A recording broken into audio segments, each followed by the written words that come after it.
எங்களுக்கு வேண்டிய ஆகாரத்தை இன்று எங்களுக்கு தாரும். எங்கள் கடனாளிகளுக்கு நாங்கள் மன்னிக்கிறது போல எங்கள் கடன்களை எங்களுக்கு மன்னியும்.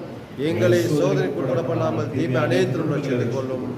ராஜ்யமும் வல்லமையும் மகிமையும் என்றென்றும் உடையவர்களே. ஆமென். கர்த்தர் உங்களோடு கூட இருப்பார். தேவன் சிறிதினால் சமூகசிக்கிற செய்வார். கர்த்தர் உங்களோடு கூட இருப்பார். நாங்கள் யாவரும் தேவ சமூகத்தில் அமர்ந்து கொள்வோம். ஹல்லேலூயா. சந்தோஷமா இருக்கீங்களா? பார்க்க அப்படி தெரியல. தேவனுடைய ஆலயத்திலே சந்தோஷம் உண்டு, சமாதானம் உண்டு, விடுதலை உண்டு, நன்மை உண்டு.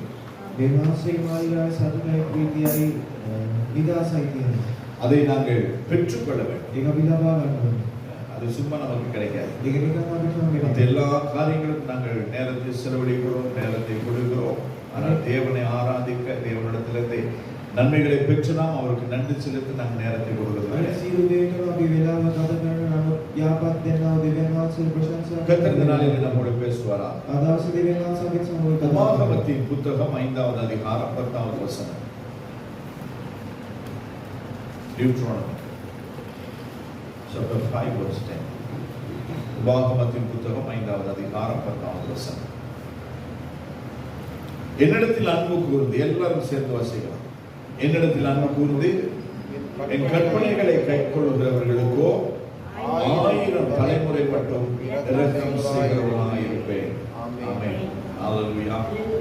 ஆண்டவருடைய வார்த்தை சொல்லுகிறது, දෙවියන් වහන්සේ වචනේ කියනවා. என்னிடத்தில் அன்பு கூர்ந்து මට ප්‍රේම කරන என் கற்பனைகளை கைக்கொள்ளுகிறவர்களுக்கோ මගේ වචනේ පිළිපදින කෙනා 1000 தலைமுறைகள் மட்டும் පරම්පරාව 16කට இரக்கம் செய்கிறவராய் இருக்கிறேன் என்று கர்த்தர் சொல்லுகிறார். මම යාපනක් කරනවා කියලා දෙවියන් වහන්සේ කියනවා.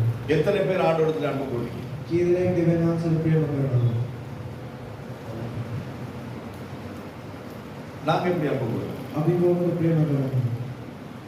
நமக்குன்னு ஒரு சிஸ்டம் வச்சிருக்கோம். අපිට මේ කියලා නීතියක් තියෙනවා. ஆண்டவர் அன்பு கூறுறதுக்கு, දෙවියන් වහන්සේ ප්‍රේම மனுஷன் කරනවා. அன்பு கூறுறதுக்கு, මනුෂ්‍යයන්ට ප්‍රේම கணவன் කරනවා. அன்பு கூறுறதுக்கு, පුරුෂයාට பிள்ளைகளை அன்பு கூறுகிறது, ළමයින්ට நம்மை சார்ந்தவர்களுக்கு அன்பு අපි கூறுகிறது. දෙකින් අයට அப்போ ஒவ்வொருவருக்கும் ஒவ்வொரு விதமான அன்பை நம்முடைய வாழ்க்கையில வைத்திருக்கிறோம். හැම කෙනාටම වෙනස් විදිහේ ප්‍රේමයක් අපි ජීවිතයේ තියලා තියෙනවා. ஆனால் தேவனை நாங்கள் எப்படி அன்பு கூறுவோம்? නමුත් අපි දෙවියන් වහන්සේට කොහොමද ප්‍රේම කරන්නේ? தேவன் சொல்லுகிற பிரகாரம் அவர் எதிர்பார்க்கிற விதமாய் நாங்கள் அன்பு கூறுகிறோம். දෙවියන් වහන්සේ බලාපොරොත්තු වෙන විදිහට අපි ප්‍රේම කරනවාද?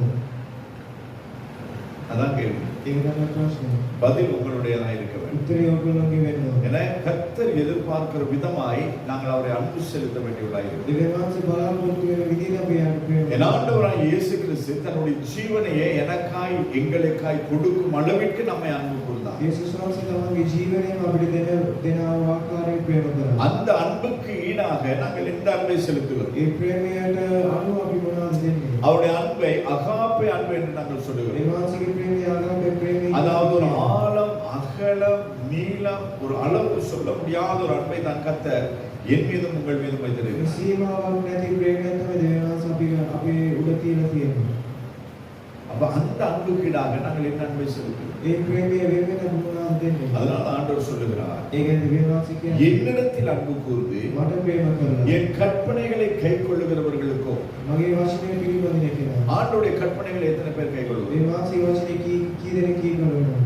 ஸ்கூல்ல உள்ள அத்தனை ரூல்ஸ் அண்ட் ரெகுலேஷன்ஸ் ඉස්කෝලේ තියෙන නීති அது எல்லாத்துக்கும் நாங்க கீழ்ப்படிவோம். මේ හැම දෙයකම අපි කීකරනවා. 7:30 மணிக்குள்ள ஸ்கூல்ல இருக்கணும்னா 7:30 மணிக்குள்ள பிள்ளை என்ன பாடுபட்டாலும் கொண்டு போயிடும். අදාළවට කලින් ඉස්කෝලේ ඉන්නවනම් பிள்ளை சாப்பிடுதோ இல்லையோ, ළමයා කනවද නැද්ද? பிள்ளை தூங்கி மோத்த ஒழுங்கா கழுவுதோ இல்லையோ, ළමයා මූණ හරියට හොදනවද அந்த නැද්ද? பிள்ளைய கொண்டு 7:30 மணிக்குள்ள பெல் அடிக்கணும்னா கேட்டை மூடுறதுக்கு முன்ன கொண்டு விட்டுருவோம். ඒ ළමයා බෙල්ලේ විනාඩියක් ගේට්ටුව වහන්න කලින් අපි ඇතුළට දානවා. ஆனால் ஆலயத்துக்கு நாங்கள் வர்றதே லேட்டு. නමුත් සභාවට එන එකම අපි පරක්කු වෙනවා. என் ஆண்டவர் எனக்கு ஜீவனை கொடுத்த தேவனை ஆராதிக்க வர்றதே லேட். මට ජීවනය දුන්නා දෙවියන් වහන්සේ නමස්කාර කරන්න. அது வந்து 6 அமரப்படியில் ஏறி வருது. ඒකට හිමීට නැගලා යනවා. அதுக்கு பிறகு அன்னைக்கு வெளியில யாராவது நின்றா நமக்கு அவங்களோட கொஞ்சம் அப்படியே அலசுறது. ඊට පස්සේ ලීකාරු වලින් ඒගොල්ලෝ කතා நம்ம කරනවා. சின்ன பிள்ளைகளோட கூட நாங்கள் வந்திருப்போமா, நம்முடைய பிள்ளைகளோட கூட வந்திருப்போமா, අපේ දරුවන් එක්ක ඇවිල්ලා කියනවා. பிள்ளை நீங்க எல்லாம் உள்ள வெளியில சாப்பிட்டு உள்ள வாங்கன்னு சொல்றது. ළමයාට එළිය කාලා ඇතුළට එන්න කියනවා. அப்படியே உள்ள வந்தாங்க. ඒ ඇතුළට ආවා. உடனே ஆண்டோடைய சமூகத்திலே நெட்டை போட்டுட்டு அப்படியே ஆயத்தமாய் நான் உள்ள வந்து அமர்றது අපි கிடையாது. නෙට් එක දාලා සූදානම්ෙන් யாராவது ஸ்கூலுக்கு உள்ள கேட்டுக்குள்ள போயிட்டு நீங்க சொல்லுவோமே ப்ரிஃபெக்டா இருக்கிறீங்க அப்படி இல்லைன்னு சொன்னா உங்களோட ஸ்கூலுக்கு நீங்க ஒரு பிரேஸ்லெட்டை போட்டு கோட் போட்டுட்டு போகணும். ඉස්කෝලේ ප්‍රිෆෙක්ට් ආයෙත් නැත්නම් කෝට් එකක් දාගෙන යනවා. அதான் யூனிஃபார்ம். ඒක තමයි அடுத்து டை போட்டுட்டு போகணும். නැත්නම් ටයි එකක් அந்த ஸ்கூலுக்கு உள்ள போயிட்டு நீங்க டைய போட்டுட்டு இருப்பீங்களா? ඉස්කෝලේ ඇතුළට ගිහින් ටයි එක දාගෙන යනවා. ஆனா ஆலயத்துக்கு எப்படி வரும்? නමුත් සභාවට අපි එන්නේ කොහොමද? இங்க வந்து தான் நெட்டை போடுறது, அதுக்கு பிறகு அங்க இங்க சுத்தி பார்க்கறது, මේ ඇවිල්ලා නෙට් එක දාන වට පිට හැරලා බලන්න. அதுக்கு பிறகு கொஞ்சம் தண்ணி குடிக்கிறது, எவ்வளோ வீட்டுல இருந்து இங்க வரதுக்குள்ள அவ்வளோ தொண்டை காஞ்சி போயிருது. මොකද ගෙදර ඉඳලා මේ ස්ථානයේ එන්න කලින් උගුරු වේදිනා. இதெல்லாம் செஞ்சுட்டு தான் நாங்க ஆண்டவரை நாங்கள் ஆராதிக்கிறோம். මේවා කළා තමයි අපි දෙවියන් වහන්සේට නමස්කාර කරන්නේ. அதுவும் மாத்திரம் நின்று ஆராதிக்க முடியாது. ඒකත් හිටගෙන නමස්කාර කරනවා. ஸ்கூல்ல போனா அசெம்பிளிக்கு அப்படியே நிக்கிறது. ඉස්කෝලේ ගියොත් ඇසෙම්බලි එකට හිටගෙන ඉන්නවා. ஸ்கூல்ல மாத்திரம் கிடையாது. ඉස්කෝලේ මොකක්ද? வேலை தலங்களிலும் அவங்களுக்கு ஒரு இது ஒரு அசெம்பிளி இருக்கிறது. වැඩ කරන අවස්ථාවේ ඇසෙම්බලි තියෙනවා. அதுக்கு ஒரு பேர் சொல்றாங்க, அதை நான் மறந்துட்டேன். ඒක නම කියන එක මට இல்லையா? அப்ப அதுல போய் எல்லாரும் நின்று அவங்க என்ன சொல்றாங்கன்னு சொல்லி கேட்கறது. நீங்க இப்படிதான் செய்யணும், இப்படிதான் செய்யணும், இப்படிதான் செய்யணும், இன்னைக்கு என்ன காரியங்கள் இருக்குன்னு சொல்லும் பொழுது மேனேஜர் சொல்லி முடிய வரை அப்படியே கேட்கறது. ඒකේ හිටගෙන මැනේජර් කියන එක වෙනකම් හිටගෙන ආනවා. அந்த நேரத்துல நீ வாஷ்ரூம்ல எங்க போவதாலும் உங்களுக்கு போக முடியாது. ඒ වෙලාවේ කොයි ස්ථානයකවත් යන්න බෑ. ஆனா இங்க வந்த உடனே வாஷ்ரூம் போறோம். මේ ස්ථානයට ආපු ගමන් වොෂ්රූම් වෙනවා. ஏன் வீட்டுல வாஷ்ரூம் போயிட்டு இன்னைக்கு வாரத்துக்குள்ள அவங்களுக்கு அவ்வளவு அவசரம். ගෙදරින් ගිහලා මේ ස්ථානයට එන්න ඉච්චිනා. அப்ப இதெல்லாம் ஏன் சொல்லுகிறோம்? මේවයි අපි කියන්නේ. இதெல்லாம் அந்த கற்பனைக்குள் அடங்குகிறது. මේවා වචනේ තුල තියෙන්නේ. தேவனை நாங்கள் எப்படி ஆராதிக்க வேண்டும் என்பதை கர்த்தர் நமக்கு வேதத்தில் எழுதி கொடுத்திருக்கிறார். විශ්වාසයෙන් කොහොමද නමස්කාර කරන්න ඕනේ කියලා වචනේ දෙනවා. நியாயப்பிரமாணத்தின் நாட்களிலே காலை முதல் சாயந்தரம் வரை, அதாவது அந்த நாள் ஆரம்பித்து அந்த நாள் முடியும் வரைக்கும் 6 மணி to 6 மணி வரைக்கும் ஜனங்கள் அப்படியே நின்று கர்த்தரை ஆராதிப்பார்கள்.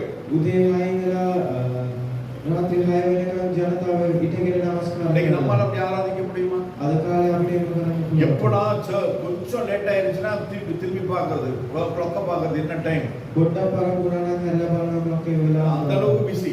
එච්චරම ஏன்னா நான் போலன்னு சொன்னா அரசாங்கமே கவுந்துரும். ඇයි මං ගියේ නැත්නම් රජයේම நம்ம குடும்பமே அப்படியே சரிஞ்சு போயிடும். පවුලම විනාශ වෙනවා. நம்மளோட பிசினஸே மூடிடும். බිස්නස් එකම වාහනේ. அந்த அளவுக்கு நாங்க பிஸி. එච්චරම අපි බිසි. இந்த நாளிலே கர்த்தர் நமக்கு கொடுத்த இந்த வாக்குத்தத்தம் දවස් දෙකක් මාස දීපු පොරොන්දු වශයෙන් 10 கட்டளைகளுக்குள் இருக்கிறது. ඒ தசமனம்.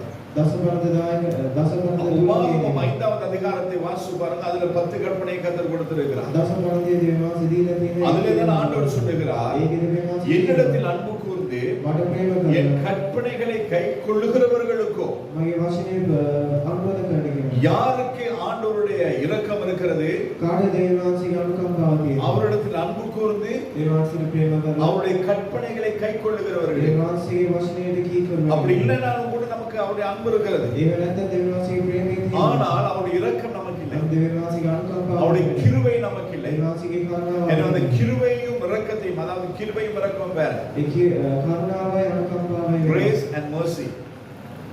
කරුණාවයි අනුකම්පාව. இந்த இடத்துல சொல்லப்படுகிறது mercy. මේ ස්ථානයේ කියන්නේ අනුකම්පාව. கிருபை கிடையாது. කරුණාව නෙවෙයි. இந்த இடத்துல இரக்கம் செய்வேன் என்று கர்த்தர் මේ சொல்லுகிறார். ස්ථානයේ අනුකම්පාව කරනවා කියලා දේවාසික කියනවා. ஏழைக்கு இறங்குகிறவன்.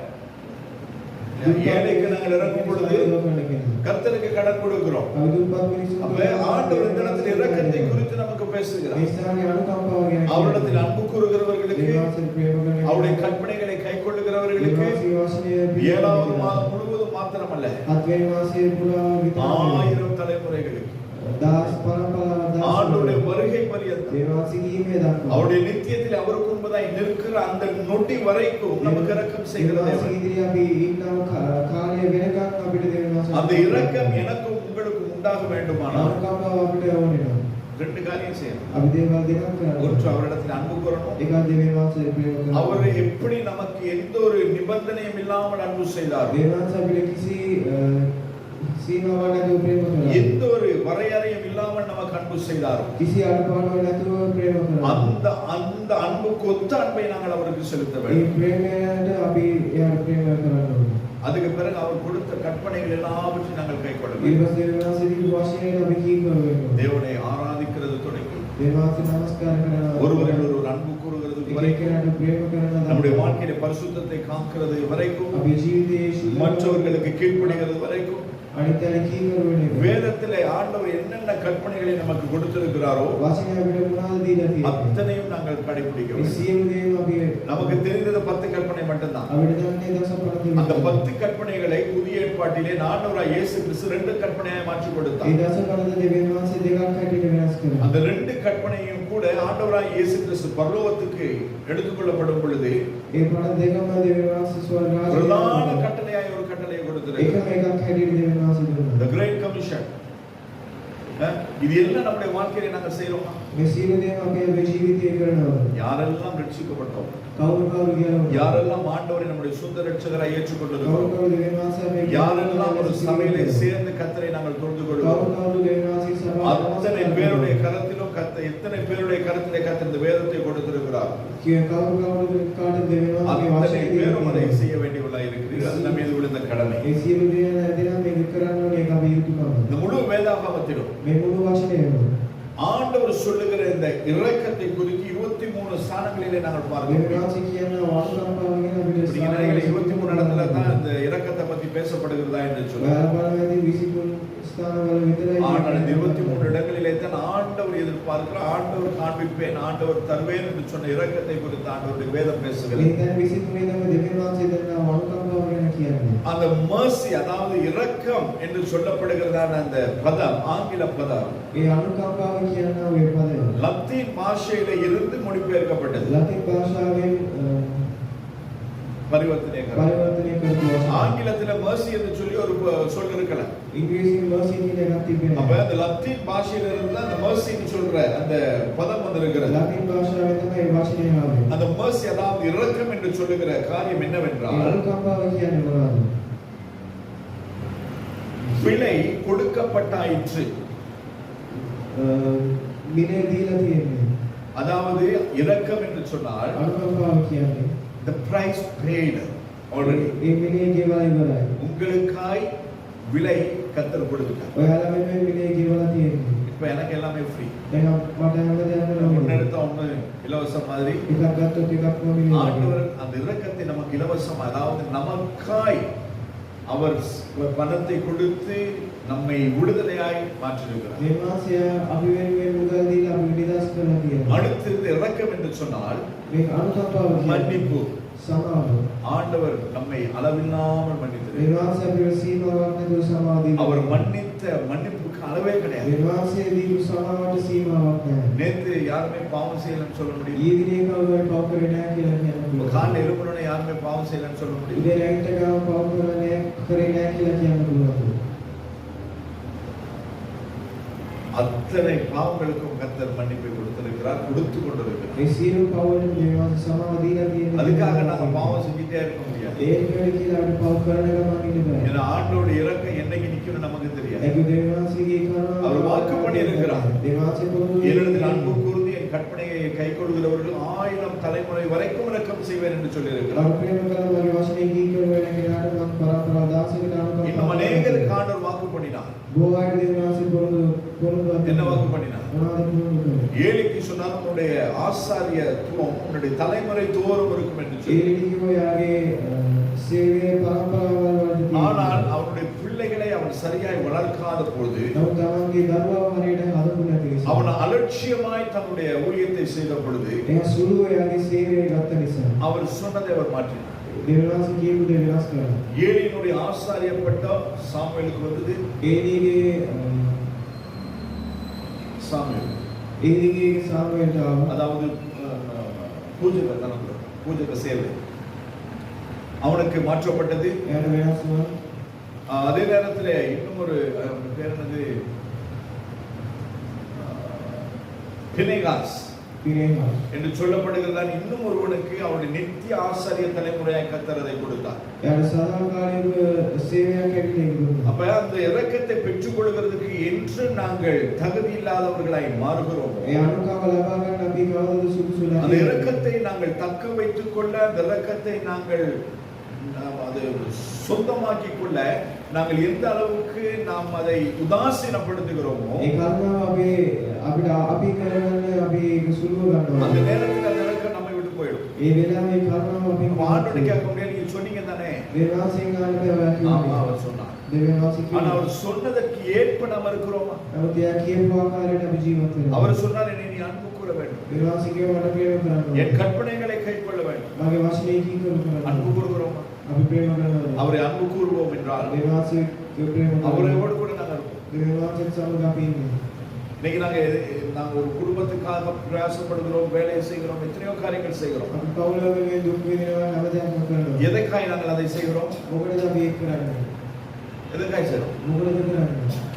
எங்களுடைய குடும்பத்தை அன்பு செய்வோம். අපි පවුලට ප්‍රේම என்னுடைய කරනවා. மனைவியை என்னுடைய பிள்ளைகளை நான் நேசிக்கிறேன். මගේ බිරිඳ ස්වාමි පුරුෂය அதனால என் பிள்ளைகளை நான் வாழ வைக்க, என் குடும்பத்தை வாழ வைக்க நான் பிரயாசப்படுகிறேன், வேலை செய்கிறேன், கஷ்டப்படுகிறேன். ඒ කියන මගේ පවුල හදන්න මම දුක් විඳිනවා. அப்ப ஆண்டவரை நான் அன்பு செய்கிறேன் என்று சொன்னார். දේවාසිර මම ප්‍රේම කරනවා. அவர் எதிர்பார்க்கிற விதமாய் நான் வாழ வேண்டும். දේවාසිර බලාපොරොත්තු වෙන විදිහට මම அவரை ජීවත් நான் වෙනවා. அன்பு செய்கிறேன் என்று சொன்னால் දේවාසිර මම ප්‍රේම அவருடைய කරනවා. கற்பனைகளை நான் கைக்கொள்ள வேண்டும். දේවාසිරේ පනත அப்படி இல்லை என்றால் நான் அவருக்கு பொய் சொல்லிக் கொண்டு மாய்மாலமான ஒரு வாழ்க்கை வாழ்ந்து கொண்டிருக்கிறேன். දේවාසිර බෝකල මායාවේ ජීවිතයක් මම ජීවත් වෙනවා. அந்த இரக்கத்தை காண்பிக்கிறதான ඒ අනුකම්පාව පෙන්වන්නා වූ ஒரு 7 விதமான வார்த்தைகளும் செயல்களும் வேதத்தில் உண்டு. වචන හතක් තියෙනවා. அது என்ன என்று சொன்னால் ඒ මොනවද කිව්වොත් பசித்தவரை போஷிக்கிறது அது இரக்கத்தின் ஒரு செயல். බඩගින්න ඉන්න කෙනාට පෝෂණය දෙන එක ඒක අනුකම්පාවේ ක්‍රියාවක්. பசித்த எத்தனை பேரை நீங்க போஷிக்கிறீங்க? බඩගින්න ඉන්න කී දෙනෙක්ට ඔයාලා කියන්න දෙනවද? சில நாமே பசியில இருக்கோம். සමහර වෙලාවට අපිම බඩගින්න ඉන්නේ. நீங்க சாப்பிடுறீங்களா? ඔයාලා කනවද වෙලාවට? என்ன நான் நேசிக்கிறேன்னா මාව මම ප්‍රේම කරනවා. சரீரம் கர்த்தருடைய ஆலயமா இருக்கிறது. මේ ශරීරය දෙවියන් වහන්සේගේ இந்த මාලිගාව. சரீரத்தை நான் நேசிக்கிறேன்னா මේ ශරීරය මම ප්‍රේම කරනවා. சரீரத்தை நான் நேசிப்பேன் என்று சொன்னால் මේ ශරීරය මම ප්‍රේම කරනවා. கர்த்தருக்கு எதெல்லாம் பிரியமோ அதெல்லாம் இந்த சரீரத்தில் நான் செய்வேன். දෙවියන් වහන්සේ මොනවාද කැමති ඒ දේවල් මම கர்த்தருக்கு எதெல்லாம் பிரியமில்லையோ அதை நான் செய்ய மாட்டேன். දෙවියන් වහන්සේ මොනවාද අකමැති ඒවා මම කරන්නේ නැහැ. புரியுதா உங்களுக்கு? තේරෙනවද? அப்ப மற்ற பசித்தோரை போஷித்தல் இரக்கத்தின் ஒரு செயல். බඩගින්න ඉන්න අයට පෝෂණය කරන එක අනුකම්පාවේ. விடாய்த்தவருக்கு தண்ணீர் கொடுக்கிறது. වතුර දෙන එක. சில நேரம் யாராவது வந்து கேட்டை தட்டி கேட்பாங்க, கொஞ்சம் தண்ணி கொடுங்க. ගේට්ටුව තට්ටු කරලා ආව වතුර පොඩ්ඩක් දෙන්න. நாங்க என்ன சொல்றோம்? தண்ணி எல்லாம் கிடையாது. පස්සේ වතුර නැහැ. தண்ணி பைப்ல தண்ணி வருதா? ටැප් එකේ වතුර එනවා. டேங்க்ல தண்ணி இருக்குதா? ටැංකියේ වතුර பத்தாவது තියෙනවා. குழாய் கிணறு வேற போட்டுருக்கீங்களா? ලිඳුත් තියෙනවා. ஆனா கேட்டை தட்டி தண்ணி கேட்கறவங்களுக்கு தண்ணி මම கொடுக்குறது. ගේට්ටුවේ තට්ටු කරලා වතුර අනෙක් කෙනාට වතුර දෙන්නේ නැහැ. அப்ப நாங்க விடாய்த்திருக்கும் பொழுது நமக்கு எப்படி கர்த்தர் தண்ணீர் கொடுத்தார்? අපි විපාසයෙන් ඉන්නකොට අපිට කොහොමද දෙවියන් වහන්සේ වචනේ වතුර දෙන්නේ? ஆகாருடைய பிள்ளை இஸ்மவேல் வனாந்தரத்திலே அவன் விடாய்த்து மரிக்க போனான். ආහාරගේ පුතා කාන්තාරයේ அந்த நேரத்தில் அந்த பிள்ளையினுடைய அழுக்குரலை கேட்டு கர்த்தர் ஒரு நீரூற்றை ஏற்படுத்தினார். ඒ දරුවාගේ ඇටිලා දෙවියන් වහන්සේ காரணம் என்ன?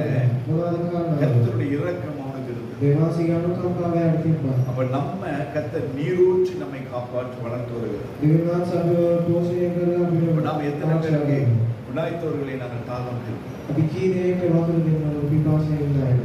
நிர்வாணத்தை மூட ஆடை கொடுக்கிறது. ඇඳුම් දෙන එක. நான் பழசெல்லாம் கூட அப்படியே வச்சு இருப்போம். අන්තිමට පරණටි கொஞ்ச நாள் சென்று அதை எடுத்து இப்படி விரிச்சா அந்த மடிச்சு வச்ச இடத்துல அப்படியே கிளியும். දවස් ටිකක් ගියාම ඒක අරන් අදිනකොට அந்த அளவுக்கு இத்து போக வரை நாங்க வச்சிருக்கிறோம். අපි එච්චර පරණ වෙනකම් අපි அது තියාගන්නවා. யாருமே கொடுக்கிறது கிடையாது. කාටවත් දෙන්නේ නැහැ. கொடுக்கிறது இஷ்டமும் கிடையாது. දෙන්න කැමතිත් නැහැ. அப்ப இந்த ஆடை இல்லாதவர்கள் ஆடை கொடுக்கிறது ஒரு இரக்கத்தின் செயல். ඇඳුම් නැති කෙනාට ඇඳුම් දෙන එක අනුකම්පාවෙන් அடுத்து කරනවා. மரித்தவரை அடக்கம் செய்தார். මරිච්ච අයට අන්තිම කටයුතු කරන්නේ. மரித்தவர்களை அடக்கம் செய்ய வேண்டும். මරිච්ච අය யாருமே இல்லாம කවුරුත් නැතුව அப்படியே அனாதையா இருக்கிறவர்களுக்கு அதுக்கு நாங்க உதவி செய்ய வேண்டும். அது ஒத்தாசை பண்ண வேண்டும். අනාථය හැටියට ඉන්න අයට අපි උදව් කරන්න ඕනේ. ஆண்டவருடைய சடலத்தை வைக்கிறதற்கு ஒரு மனுஷன் உதவி செய்யலாம். දේවාසික ඇඟ තියන්නට මිනිස්සුන්ට උදව් කරනවා. அவன் பணம் கொடுத்து வாங்கினதான கல்லறை அவனுக்கு கொடுத்தான். එයා මුදල් දීපු ගත්තා වූ ඒ அதனால் அவனுடைய பேர் வேதத்தில் எழுதப்பட்டிருக்கிறது. ඒසයාගේ නම වචනේ ලියලා තියෙනවා. அப்ப இந்த மரித்தவர்களை அடக்கம் செய்கிறது ஒரு இரக்கத்தின் செயல். මරිච්ච අය අන්තිම කටයුතු කරන එක අනුකම්පාවෙන් ක්‍රියාවක්. அதாவது யாத்திரிகளுக்கு தங்க இடம் கொடுக்கிறது. ගමන් කරන අයට அதாவது எங்கேயாவது தூரத்துல இருந்து வந்து ராத்திரியில தங்குறதுக்கு இடம் இல்லாம நம்மகிட்ட கேட்பாங்க சிலர். சொந்தங்களா இருக்கலாம், நண்பர்களா இருக்கலாம். නෑදෑ වෙන්න පුළුවන්, යාළුවෝ වෙන්න පුළුවන්, දුර ගමන් කරලා ඇවිල්ලා ආනාවෙන් දවසක් ඉන්න. உதாரணமா சொல்லுமே, උදාහරණයක් හැටියට எங்கேயாவது அப்கண்ட்ரில இருக்கிறவங்க, කොහේ නුවරින් අය, அப்படி இல்லைன்னு சொன்னா வடக்கு கிழக்கு தெற்கு பகுதியில் இருக்கிறவர்கள், නැත්නම් කොහේ දුරින් ඉන්න අය, காலி மாத்திரையில் இருக்கிறவங்க, මාතර ගානේ වල நாங்க வெளிநாட்டுக்கு போகணும், අපි පිටරට යන්න நாளைக்கு அதிகாலையிலயோ அல்லது நள்ளிரவுலயோ ஃளைட் இருக்குது, හෙට උදේ පාන්දරම ෆ්ලයිට් එක තියෙනවා. கொஞ்சம் வந்து நாங்க ஃப்ரெஷ் அப் ஆகி போயிடட்டுமா? අපි පොඩ්ඩක් ඇවිල්ලා ෆ්‍රෙෂ් වෙලා යන්න.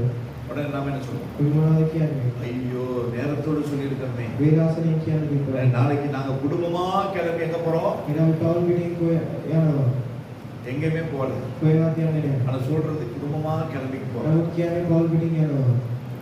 அப்ப அப்படி நாம் அவர்களுக்கு ஒரு தங்கி அவர்களை ஆயத்தப்படுத்தி கொண்டு போவதற்கு அவர்களுக்கு ஒரு இரக்கம் செய்யாத நேரத்துல ඒගොල්ලන්ට පොඩ්ඩක් අනුකම්පාවක් කරන්න නැති වෙලාව. திடீரென நமக்கு அதே நிலைமை ஏற்பட்டா நமக்கு யார் இரக்கம் செய்வார்? අපිට ඒ වගේ තත්ත්වයක් සිදු වුණාම අපිට කවුද උදව් කරන්නේ? அதுக்கு பிறகு சொல்றோம், நான் கேட்டவன் இடம் கொடுக்கல. ඊට පස්සේ අපි කියනවා මං ඉල්ලගත්ත ස්ථානය දුන්නේ නැහැ.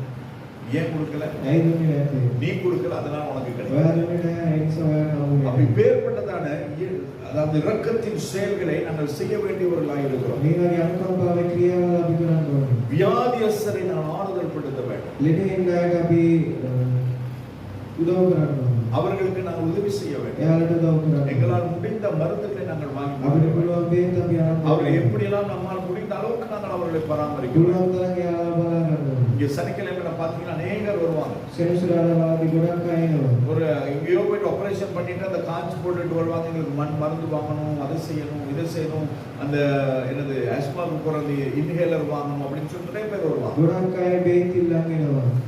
ஆனால் அதை நாங்கள் கீழே இருந்தே நாங்கள் எவ்வளோ பேருக்கு காரியங்கள் செய்து கொண்டிருக்கிறோம். அது மேல இருக்கிற யாருக்குமே தெரியாது. අපි පල්ලේ ඉඳලා ගොඩක් අය උදව් කරන උදේ වෙනාලේ කවුරුත් වැඩි දන්නේ නැහැ. அப்ப இதெல்லாம் நாங்கள் செய்யும் பொழுது அது தேவனுடைய கணக்கில் அது சேர்கிறது. මේවා කරනකොට ඒවා දෙවියන් වහන්සේ ගානේ වැටෙන්නේ. அப்ப அந்த நேரங்களில் அது நாம் செய்கிறதான ஒவ்வொரு காரியத்தையும் கர்த்தர் தன்னுடைய கணக்கிலே வைத்து அவர் நமக்கு இரக்கம் செய்கிறவராய் இருப்பார். ඒ වෙලාවේ අපි කරනා උදේ දෙවියන් වහන්සේ ඒක මතක් කියලා இதெல்லாம் செய்யாதபடி நாங்கள் எவ்வளவுதான் ஜெபம் பண்ணாலும் அந்த ஜெபத்தை கர்த்தர் ஏறெடுக்கிறவர் அல்ல. මේවා කරන්නේ නැතුව අපි කොච්චර යන්නම් කියලා දෙවියන් වහන්සේ இதுக்கெல்லாம் நாங்கள் லட்சங்கள் செலவழிக்க வேண்டிய அவசியம் கிடையாது. මේවට අපි ලක්ෂ ගණන් වියදම් කරන්න අවශ්‍ය නැහැ. இதுக்கெல்லாம் லட்சங்கள் செலவழிக்க வேண்டிய அவசியம் கிடையாது. මේවට ලක්ෂ ගණන් ஒரு වියදම් பெரடோல் கார்டு வாங்கி கொடுக்க உங்களுக்கு எவ்வளவு ஆகும்? පැනඩෝල් කාඩ් එකක් කරන්න ஒரு 10 விட்டமின் சி வாங்கி கொடுக்க உங்களுக்கு எவ்வளவு ஆகும்? විටමින් C 10ක් කරන්න ஒரு போடுற ஒரு என்னது ஒரு ஒரு மருந்து டியூப் வாங்கி கொடுக்கிறதுக்கு எவ்வளவு ஆகும்? බේත් ටියුබ් එකක් කරන් දෙන්නේ කොච්චරක් කියයිද?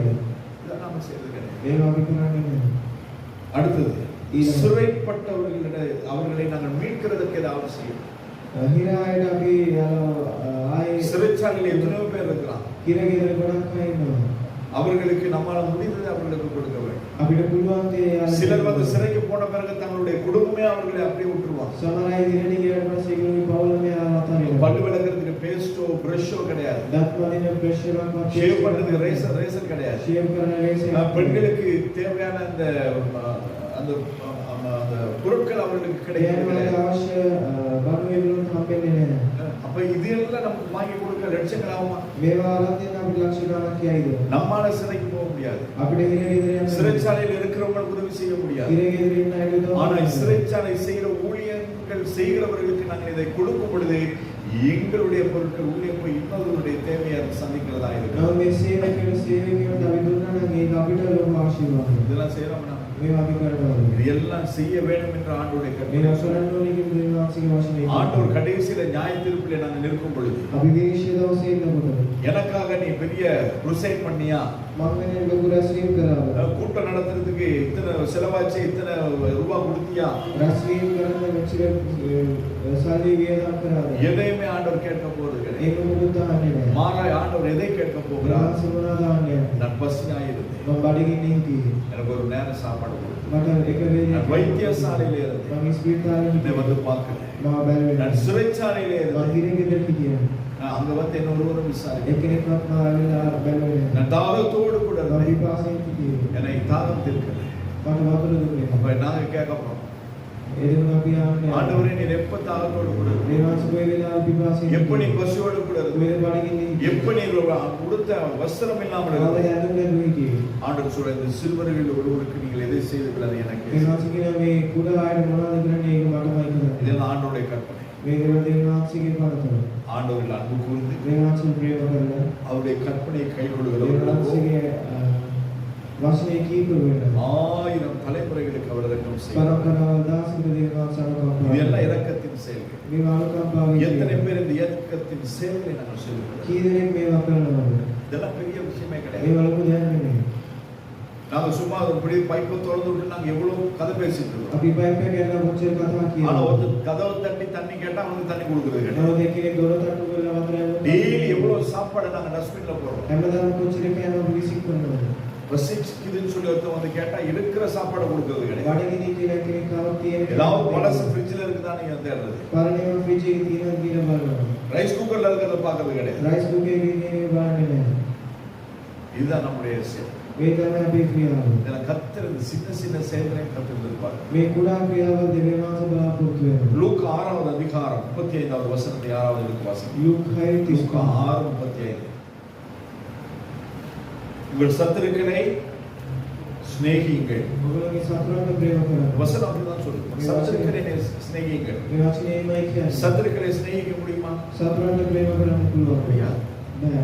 ஆனால் ஆண்டவர் சத்துருவாய் இருந்த என்னை உங்களை நேசித்திருக்கிறார். දෙවියන් වහන්සේ කියන දෙවියන් அப்ப වහන්සේ அவர் நம்மை நேசித்திருப்பாரானால் நாங்களும் நேசிக்க දෙවියන් வேண்டும். වහන්සේ අපිට ප්‍රේම කරන්න. நன்மை செய்யுங்கள். යාපත් දේවල් ஆண்டவர் நன்மை செய்யும்படியாய் දෙවියන් சொல்லுகிறார். වහන්සේ යාපත් දේවල් කරන්න කියලා. கைமாறு கருதாமல் கடன் கொடுங்கள்.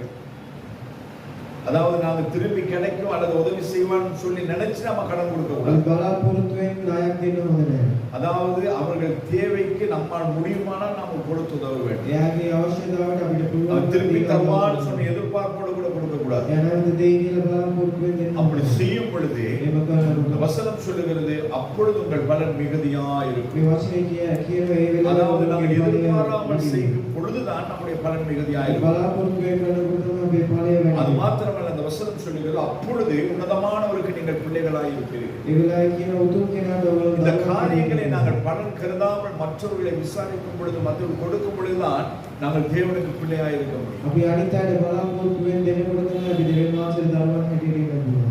அவர் நன்றி அறியாதவர்களுக்கு துரோகிகளுக்கும் என் ஆண்டவர் நன்மை செய்திருக்கிறார். ද්‍රෝගීකම් කරන අයට දෙවියන් වහන්සේ ප්‍රේම කරලා තියෙනවා. என்னை போன்ற நன்றி அறியாதவர்கள், මම වගේ ස්තුති දන්නේ නැති කෙනා, என்னை போன்ற துரோகிகள் මම වගේ ද්‍රෝගීකම් කරන எனக்கும் கர்த்தர் நன்மை செய்தபடினால் தான் இந்த நாளிலே அவர் ஊழியக்காரனாய் இருக்கிறார். මට දෙවියන් වහන්සේ යාපත් දේවල් කරපු නිසා මම எனவே இந்த கர்த்தர் எனக்கு செய்ததை நினைத்து நாங்கள் மற்றவர்களுக்கு செய்ய දේවාංශ வேண்டும். මට කරපු දේවල් හිතලා අපි අනිත් අයට කරනවා. ஆதியாகமத்தின் புத்தகம் 39வது அதிகாரம் 21வது வசனத்திலே நாங்கள் வாசிக்கிறோம். උත්පත්ති 39 වෙනි පරිච්ඡේදයේ 21 වෙනි වචනය. கர்த்தரோ யோசேப்போடு இருந்து දෙවියන් වහන්සේ යෝසේප් සමග அவன் மேல் கிருபை வைத்து එයාට කරුණාව சிறைச்சாலை தலைவனுடைய தயவு அவனுக்கு கிடைக்கும்படி செய்தார். කිරගෙදර නායකයාගේ ඇස් ඉදිරියේ කරුණාව ලබා ගන්න. கர்த்தருக்கு அவன் பிரியமாய் இருந்ததினால் දෙවියන් වහන්සේ කැමති மனுஷர் கண்களிலே தயவை கொடுத்தார். මනුෂ්‍යයන්ගේ ඇස් ඉදිරියේ අනුකම්පාව. எனவே அந்த இரக்கம் அந்த தயவு நமக்கு வேண்டுமானால் ඒ අනුකම්පාව අපිට අවශ්‍යයි. இல்லை நாம போற இடங்களிலே மனுஷர் தயவு நமக்கு உண்டாயிருக்க අපි வேண்டுமானால் අනාවශ්‍යයි මනුෂ්‍යයන්ගේ අනුකම්පාව අපිට ඕනේ. கர்த்தர் நம்மோடு கூட இருக்க வேண்டும். දෙවියන් වහන්සේ අපිට සමග ඉන්නවා. கர்த்தர் யோசேப்போடு கூட இருந்தார். දෙවියන් වහන්සේ යෝසේප් සමග හිටියා. அதனால் அவனுக்கு சிறைச்சாலை அதிகாரி கண்களிலே தயவு கிடையாது. එනිසා ඊළඟ නායකයාගේ ඇස් அதே போல் கர்த்தர் ඉදිරියේ நம்மோடு கூட இருப்பாரானால் ඒ වගේ දෙවියන් වහන්සේ අපිට எங்க போனாலும் நமக்கு இரக்கம் கிடைக்கும். කොයි ස්ථානයේ ගියත් අපිට අනුකම්පාව. கடைசியாக நாங்கள் ரோமர் 9:16 நாங்கள் வாசிக்கிறோம். අන්තිමට රෝමන් 9:16 ஆகையால் விரும்புகிறவனாலும் அல்ல ஓடுகிறவனாலும் அல்ல இறங்குகிற தேவனாலே ஆகும். விரும்புகிறவனாலும் அல்ல කැමති වෙන කෙනාට නෙමෙයි. ஓடுகிறவனாலும் அல்ல ඕන කෙනාට නෙමෙයි. இறங்குகிற தேவனாலே ஆகும். අනුකම්පාව වෙනවා දෙවියන් වහන්සේ. அதாவது நம்முடைய பலத்தினால் நம்முடைய தாளத்தினால் நம்முடைய எதுனாலும் எதுவுமே நடக்க අපේ போகிறது බලයෙන් අපේ තාලන්තයෙන් කිසි දෙයක් වෙන්නේ නැහැ. என் மீதும் எங்கள் மீதும் இறங்குகிற தேவனால் எல்லாம் ஆகும். අපේ උඩ අනුකම්පාව වෙනවා දෙවියන් වහන්සේ කුල හැමදේම எனவே සිදුවේ. கர்த்தரிலே நீங்கள் அன்பு கூறுங்கள். දෙවියන් වහන්සේට ප්‍රේම කරලා. அவருடைய கற்பனைகளை கைக்கொள்ளுங்கள். දෙවියන් වහන්සේගේ පරත කීකරුව. உங்களுக்கும் எனக்கு மாத்திரமல்ல ඔබටයි මට විතරක් නෙමෙයි. நம்முடைய தலைமுறைக்கும் கர்த்தர் இரக்கம் செய்கிறார். පරම්පරාවට දෙවියන් වහන්සේ அவருடைய வருகை பரியந்தம் வாழ போகிற இந்த பூமியிலே அவதரிக்க போகிற ஒவ்வொருவருக்கும் கர்த்தர் இரக்கம் செய்கிறார். දෙවියන් වහන්සේ ජීවිතේ ජීවත් වෙන්න යන සියලු දෙනාටම දෙවියන් වහන්සේ அந்த இரக்கம் இந்த நாளுக்கு மாத்திரம் கிடையாது. ඒ අනුකම්පාව අද දවසේ நான் ஆரம்பத்திலே சொன்னது போல මම පටන් ගන්නේ தேவன் முன்பதாய் நிற்க போகிற அந்த கணம் வரைக்கும் அது நம்மை தாங்கி நம்மை ஏந்தி சுமந்து நடத்தும். ඉන්දියානු ඒ දවස් වෙනකම් අපිව ආරක්ෂා කරනවා. So, අපි ආරක්ෂා நல்லாண்டவரே இந்த நாளுக்காக நமக்கு நன்றி செலுத்துகிறோம். යාම කියන්නේ අද දවසේ නිසා ස්තුතියි. என் ஆண்டவருடைய உம்மிடத்தில் அன்பு கூற எங்களுக்கு இரக்கம் செய்வீரா. දෙවියන් වහන්සේට ප්‍රේම කරන අපිට උදව් කරනවා. நீர் எங்களை நேசித்தது போல நாங்கள் உம்மை நேசிக்கிறோம். ඔයා අපිට ප්‍රේම කරනවා වගේ අපිත් ප්‍රේම කරනවා. ஆண்டவரே எந்த ஒரு நிபந்தனையும் இல்லாமல் நீர் எங்களுக்கு அன்பு செய்து කිසි සීමාවක් නැතුව අපිට ප්‍රේම කරනවා. ஆண்டவரே நீர் அந்த அன்பு செய்து எங்களுக்கு நீர் ஒரு கற்பனை கொடுத்திருக்கிறீர். ඒ ප්‍රේම කළ අපිට පරදේ அதை கைக்கொள்ளும்படியா ඒක මාර්ගපත් இந்த කරගන්න. பூமியிலே நான் சிறந்து வாழும்படியாக මේ පොළොවේ මම හොඳට ජීවත් වෙන්න. நன்மை செய்து நன்மைகளை பெற்றுக் යාපතක් கொள்ளும்படியாக කරලා යාපත ලබා ගන්න. தீமை செய்த பொழுதும் எங்களுக்கு நீ நன்மை செய்திருக்கிறேன். හානියක් කරලා දෙවියන් වහන්සේ අපිට ප්‍රේම කළා තියෙනවා. அதை போல நாங்கள் ஆண்டவரை மற்றொரு இரக்கம் செய்யத்தக்கதாக ඒ වගේ අනිත් අයට உடைய இரக்கத்தை பெற்றுக் கொள்ளும்படியாக දෙවියන් වහන්සේ අනුකම්පාව கர்த்தர் எங்களுக்கு කරනවා. அனுக்கிரகம் செய்வீராக. දෙවියන් වහන්සේ අපිට இதோ දොර நாளிலே உடைய சமூகத்துக்கு வந்த உடைய பிள்ளைகளை අද දිනේ අභිමුඛයට ආපු දරුවන් கர்த்தருடைய ஆசீர்வாதத்தை காக்க கடவை. දෙවියන් වහන්සේ ආශිර්වාද කළා. கர்த்தர் தம்முடைய முகத்தின் மேல் பிரகாசிக்க பண்ணி மேல் கிருபையாய் இருக்க கடவை. දෙවියන් වහන්සේ ඔවුන්ගේ තුල කරුණාවෙන් கர்த்தர் தம்முடைய முகத்தின் மேல் பிரகாசிக்க பிரசன்னமாக்கி உனக்கு சமாதானம் கட்டிட கடவை. දෙවියන් වහන්සේ මූලයේ ප්‍රශංසාව ඔයගොල්ලෝගේ තුල ඉන්නවා. அந்த வார்த்தைகளின்படி உடைய பிள்ளைகளை நான் ஆசீர்வதிக்கிறேன். கர்த்தரை මේ ஆசீர்வதிக்கிறார். වචන අනුව දරුවන්ට ආශිර්වාද நிறைவாய் நடத்துகிற தேவன். සම්පූර්ණයෙන් රැගෙන இந்த යන மாதம் முழுவதும் මේ මාසයේ உடைய பிள்ளைகள் இந்த பூமியில காண்பதித்திருக்கிற நாள் அத்தனையும் මේ ඔයාගේ දරුවන් මේ පොළොවේ குறைவின்றி காத்து. අඩුපාඩුවක් නැතුව අරගෙන යනවා. இயேசு கிறிஸ்துவின் மூலமாய் பிதா. යේසුස් වහන්සේ ஒவ்வொருடைய கையின் பிரயாசங்களையும் ஆசீர்வதிக்கிறேன். හැමෝගේම